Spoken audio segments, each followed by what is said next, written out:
विज्ञान और हम में आप सबका स्वागत है। आज इस क्लास में हम तरल उत्तक यानी कि संवहनीय उत्तक के बारे में अध्ययन करेंगे। रक्त यानी कि हमारा रुधिर, हमारा ब्लड जो है एवं लसिका को क्या कहते हैं? तरल संयोजी उत्तक कहते हैं। यानी कि हमारा खून, हमारा ब्लड भी क्या है? एक उत्तक है, संयोजी उत्तक है। इनका अंतरकोशिकीय पदार्थ जो होता है वो क्या होता है? तरल होता है। इसमें कोशिकाएं क्या होती है? इसमें कोशिकाएं बिखरी होती है।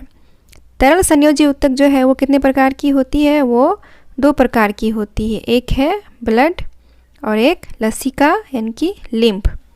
रक्त या रुधिर, इसको ब्लड कहते हैं। रक्त के तरल भाग को प्लाज्मा कहते हैं, है ना। इसमें रुधिर कणिकाएं, ब्लड कॉर्पिकल्स होती हैं। प्लाज्मा जो होती है वो हल्का रंग का चिपचिपा होता है और थोड़ा सा क्षारीय द्रव्य है। और इसमें क्या है? 55% जो होती है, 55% ब्लड का है और 45% जो है वो रुधिर कणिकाएं होती हैं, यानी कि ब्लड कॉर्पिकल्स होती हैं। और प्लाज्मा में 90% जल होता है और शेष 10% प्रोटीन, कार्बनिक और अकार्बनिक पदार्थ होते हैं। अब रुधिर कणिकाएं की ब्लड कॉर्पिकल्स क्या होते हैं? ये रुधिर कणिकाएं जो होती है 3 प्रकार की होती है। एक होती है लाल रुधिर कणिकाएं, जिसको रेड ब्लड सेल्स बोलते हैं, आरबीसी या एरिथ्रोसाइट्स बोलते हैं। दूसरी है श्वेत रुधिर कणिकाएं यानी कि वाइट ब्लड सेल और डब्ल्यूबीसी और लिक्विसाइट्स, प्लेटलेट्स। और तीसरी क्या है? प्लेटलेट्स। अब हम जानते हैं लाल रुधिर कणिका यानी कि आरबीसी क्या है। आरबीसी में एक प्रोटीन रंजक हीमोग्लोबिन होता है, जिसके कारण रक्त ब्लड का रंग लाल होता है। यानी कि हम लोगों का खून जो है वो लाल किसके कारण होता है? हीमोग्लोबिन प्रोटीन रंजक के कारण ही इसका कलर लाल होता है। हीमोग्लोबिन जो है एक प्रोटीन ग्लोबिन 96% एवं एक रंजक हीम 4 to 5% से बनी होती है। हीम अणु के केंद्र में लोहा यानी कि Fe होता है, जिसमें ऑक्सीजन को बांधने और मुक्त करने की क्षमता होती है। स्तनी यानी कि मैमल हम लोगों में आरबीसी जो है बाइकॉन्केव होता है, उभयतल होता है, पर इसका सतह गोलाकार एवं इसमें केंद्रक नहीं होता है। यह लाल अस्थि मज्जा में बनती है। यह किस में बनती है? आरबीसी लाल बोन मेरो में बनती है। मेढक के आरबीसी में केंद्रक होता है तथा यह बड़ी या और अंडाकार होता है। हम लोगों के आरबीसी में केंद्रक नहीं होता है, लेकिन मेढक के आरबीसी में केंद्रक होता है। और हम लोगों का खून लाल क्यों होता है? तो हम लोगों का खून हीमोग्लोबिन के उपस्थिति के कारण हम लोगों का खून क्या होता है? लाल रंग का होता है। सबसे बड़ी आरबीसी हाथी में और सबसे छोटी आरबीसी किस में होती है? कस्तूरी हिरण में होती है। आरबीसी का जीवन काल कितना होता है? यह 20 से 120 दिन का तक जिंदा रहता है। आरबीसी जो होती है वो लीवर, यकृत और पिल्हा यानी कि स्प्लीन में नष्ट होते हैं। जब आरबीसी जब मरती है, जब उसका जीवन काल पूरा होता है, तो वो लीवर और पिल्हा में जाकर नष्ट होती है। पिल्हा को इसलिए आरबीसी का क्या कहते हैं? कब्रिस्तान कहा जाता है। यहाँ 2 चित्र है। यह मेढक के रुधिर कणिकाएं हैं, मेढक का, और ये हम स्तनी के रुधिर कणिकाएं हैं। यहाँ देख रहे हैं, ये जो दिखाई पड़ रही है ये आरबीसी है, ये मोनोसाइट, लिम्फोसाइट, इसको थ्रोम्बोसाइट कहते हैं। ये सेल, ये कोशिका है, अनेक तरह की कोशिका है इसमें।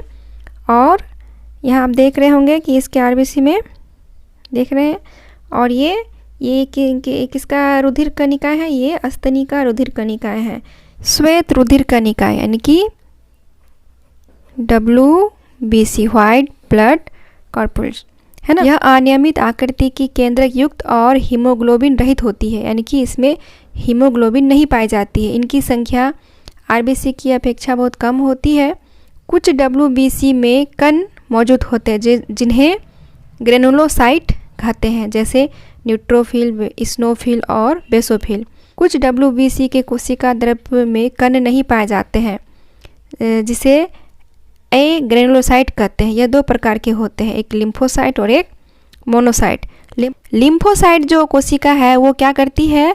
एंटीबॉडी के निर्माण में भाग लेती है और अन्य WBC क्या करती है, जीवाणुओं को नष्ट करने का कार्य करती है। मतलब WBC का काम है रक्षा करना जीवाणुओं से, रोगाणुओं से। हमारे शरीर में अगर किसी प्रकार के जीवाणु या रोगाणु प्रवेश करते हैं तो ये जो लिम्फोसाइट है ये एंटीबॉडी का निर्माण करना शुरू कर देता है और फिर उन जीवाणुओं से लड़ने की क्षमता हम लोगों को प्रदान करता है। इसका निर्माण जो है किसमें होता है, अस्थि मज्जा यानी कि बोन मैरो में होता है। इसे शरीर का सिपाही के नाम से भी जाना जाता है। एक बार बनी हुई हम लोग के बॉडी में एंटीबॉडी जो बन जाती है वो फिर जीवन भर नष्ट नहीं होती है। जिस तरह से अभी कोरोना वायरस के टाइम में जिनके शरीर में इससे लड़ने की क्षमता पैदा हो चुकी है तो फिर इसकी जो एंटीबॉडी है वो जीवन भर काम करेगी, यह फिर कभी भी ख़त्म नहीं होगी। रुधिर प्लेटलेट्स या थ्रोम्बोसाइट्स है ना, मेढक के रुधिर में यह छोटी छोटी तुर्क आकार की केंद्रक युक्त कोशिकाएं पाई जाती हैं, जबकि स्तनियों में यानी कि मैमल्स में ये सूक्ष्म रंगहीन केंद्रहीन कुछ गोलाकार टिकिए के समान होते हैं। इन्हें प्लेटलेट्स या थ्रोम्बोसाइट कहते हैं।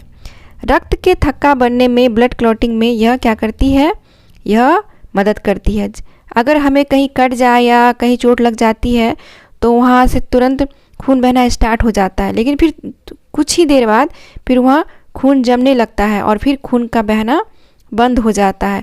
तो इसी के कारण खून का बहना बंद होता है, वहाँ जम जाता है।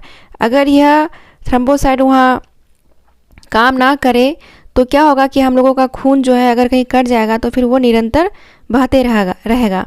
तो इसलिए थ्रोम्बोसाइट हमारे लिए बहुत ही महत्वपूर्ण कार्य करता है। रुधिर के कार्य क्या क्या है? सबसे पहले तो यह परिवहन एवं ताप नियंत्रण में मदद करता है। रुधिर जो है, ब्लड जो है क्या करता है, रुधिर द्वारा पची भोजन सामग्री जैसे ग्लूकोज, एमिनो एसिड, अंतस्रावी एवं उत्सर्जित पदार्थों, गैसों, O2, CO2 आदि का परिवहन संपूर्ण अंगों तक वो करता है। लीवर जो है, लीवर और पेशियों में जो ताप उत्पन्न होता है वो रुधिर द्वारा शरीर के विभिन्न भागों में पहुंचाया जाता है, जिससे शरीर का तापमान क्या होता है, नियंत्रित होता है, कंट्रोल में रहता है। WBC जो है जीवाणुओं तथा अन्य हानिकारक पदार्थों का भक्षण कर उन्हें नष्ट कर देते हैं। प्लेटलेट्स क्या करती है, रुधिर को जमने में मदद करती है। यहाँ आप देख रहे होंगे कुछ मनुष्य में पाए जाने वाली विभिन्न प्रकार के रुधिर कणिकाएं। यह RBC है, लाल रक्त कणिकाएं, ये लिम्फोसाइट है, ये मोनोसाइट है, ये प्लेटलेट्स है, ये ईओसिनोफिल है, बेसोफिल है और यह न्यूट्रोफिल है। लसिका एक वर्णहीन द्रव है जिसमें RBC एवं प्लेटलेट्स नहीं होते हैं। इसमें कम मात्रा में कैल्शियम एवं फास्फोरस पाया जाता है तथा पोषक पदार्थ एवं ऑक्सीजन की कम मात्रा होते हैं इसमें, जबकि CO2 एवं अपशिष्ट पदार्थ अपेक्षाकृत अधिक होता है।